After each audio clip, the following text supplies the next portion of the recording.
Oke, kita lanjutkan ke materi berikutnya, yaitu proses perubahan sosial. Secara garis besar, proses perubahan sosial diakibatkan oleh 4 hal berikut ini. Pertama adalah difusi, kedua akulturasi, ketiga asimilasi, dan terakhir akomodasi. Kita lihat dari yang pertama dulu, terkait dengan proses difusi. Apa sih itu proses difusi? Proses difusi adalah proses penyebaran unsur-unsur kebudayaan dari individu atau masyarakat satu ke masyarakat yang lain. Jadi difusi adalah pola penyebaran kebudayaan. Kita lihat di bawahnya. Dan berikut ini adalah pola persebaran atau difusi hasil kebudayaan yang ada di masyarakat. Kita menganut 3 pola, terkait dengan hasil persebaran difusi ini. Pertama adalah pola difusi menyebar. Kalau pola difusi menyebar, kita lihat gambar yang pertama ini, seperti kembang api. Lihat, itu saya kasih angka 1 besar. Artinya, misal kita kasih contoh seperti ini. Penemuan listrik itu akan mengakibatkan persebaran pada penemuan-penemuan di bidang lain, yang pola menyebar. Misal panah-panah yang keluar itu, penemuan listrik mengakibatkan 1, adanya penemuan televisi, Kemudian 2, adanya penemuan kereta listrik. Kemudian 3, adanya penemuan handphone. Kemudian ada penemuan-penemuan lain yang mengikuti penemuan utama, yaitu penemuan 1.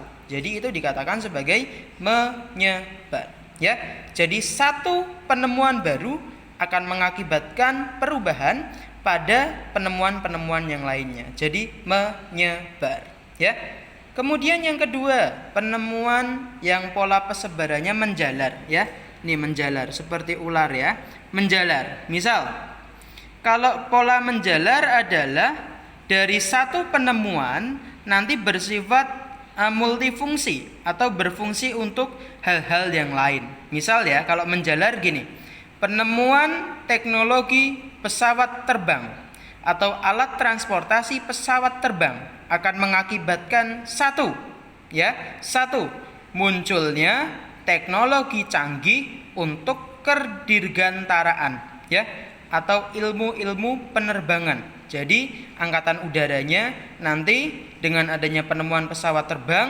akan menciptakan inovasi-inovasi untuk pengembangan teknologi pesawat tempur, Kemudian penemuan pesawat terbang 2 juga bisa mengakibatkan munculnya penerbangan umum, Jadi penemuan pesawat terbang tidak hanya digunakan untuk kecanggihan militer saja, tetapi juga bisa dimanfaatkan untuk penerbangan konvensional, untuk masyarakat biasa, Dan 3, penemuan pesawat terbang juga bisa dimanfaatkan, untuk perkembangan teknologi telekomunikasi misalnya.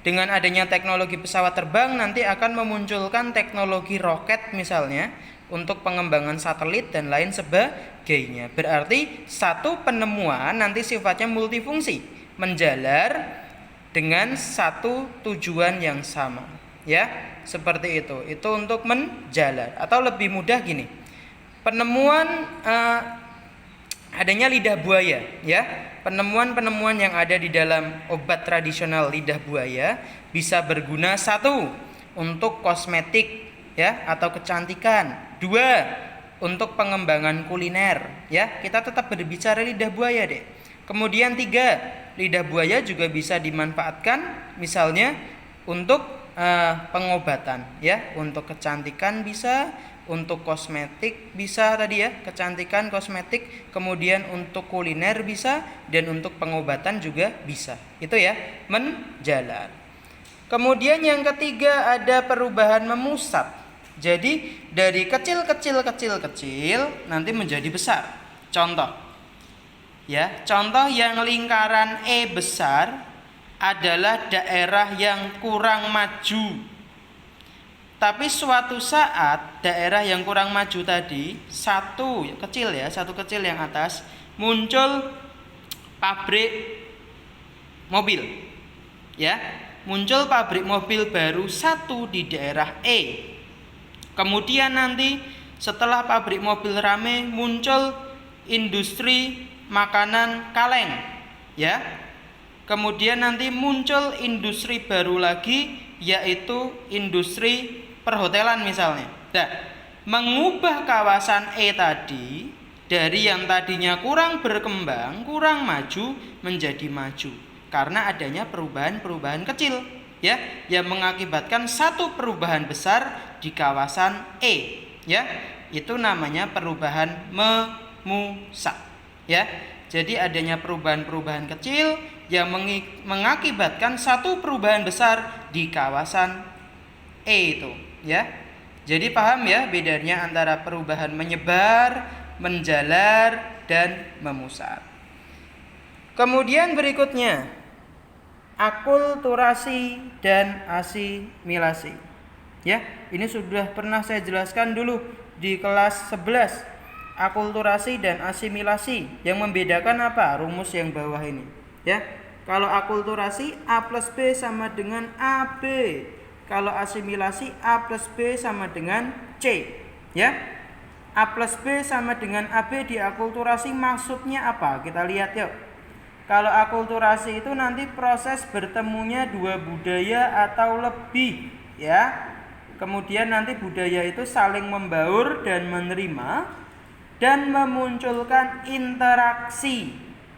Interaksi yang muncul itu tadi nanti interaksi yang terjadi itu tanpa menghilangkan budaya asli. Jadi hidup saling berdampingan, ya. Kayak kedatangan etnis Tionghoa ke kota Semarang, itu kan tidak mengubah budaya Jawa yang ada di masyarakat kota Semarang. Mereka hidup berdampingan, gitu ya.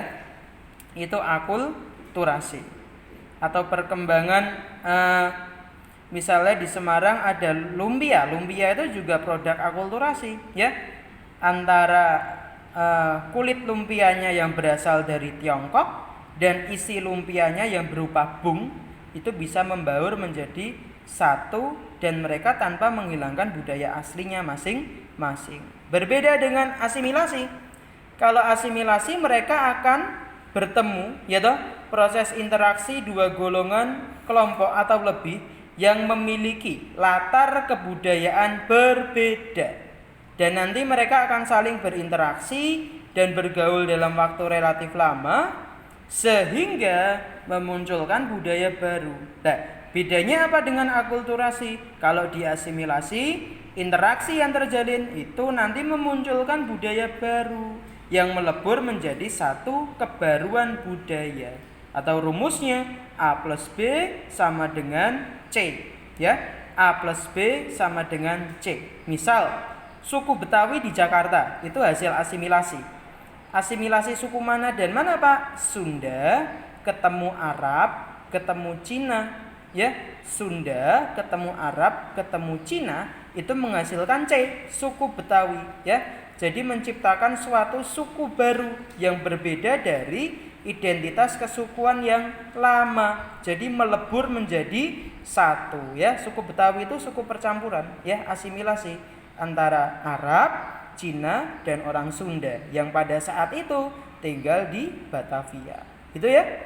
Nah, asimilasi nanti didukung oleh apa? Misal oleh perkawinan campuran, oleh persamaan budaya yang sama, oleh toleransi yang cukup tinggi sehingga nanti melebur menjadi satu dan masyarakatnya yang berpola pikir terbuka, ya. Atau asimilasi misalnya musik keroncong, ya. Musik keroncong itu kan hasil dari asimilasi, ya, antara alat musik dari Spanyol dengan langgam musik dari Jawa menghasilkan aliran musik baru bernama keroncong, ya. Itu asimilasi. Jadi kalau akulturasi itu saling berdampingan, kalau asimilasi melebur menjadi satu menciptakan budaya baru, ya. Kalau akulturasi berdampingan, asimilasi menciptakan budaya baru. Oke. Berikutnya akomodasi. Akomodasi itu apa ya, Pak? Akomodasi ini istilah yang udah nggak asing lagi, ya. Akomodasi itu tujuannya untuk apa? Mengurangi pertentangan dan mencegah konflik. Akomodasi itu apa, Pak? Keseimbangan dalam interaksi, ya. Keseimbangan dalam interaksi akibat munculnya nilai dan norma di masyarakat, ya. Nanti dibuka lagi catatan kelas 11. Ragam akomodasi, ada mediasi, ada arbitrasi, kompromi, segregasi, dan lain sebagainya, ya. Nanti dilihat lagi ragam akomodasi. Oke teman-teman, itu untuk proses perubahan sosial, ya. Jadi proses perubahan sosial dipengaruhi oleh difusi, akulturasi, asimilasi, dan akomodasi. Berikutnya yang terakhir kita akan menyaksikan yang slide terkait dengan dampak-dampak perubahan sosial. Oke, kita pindah ke slide berikutnya.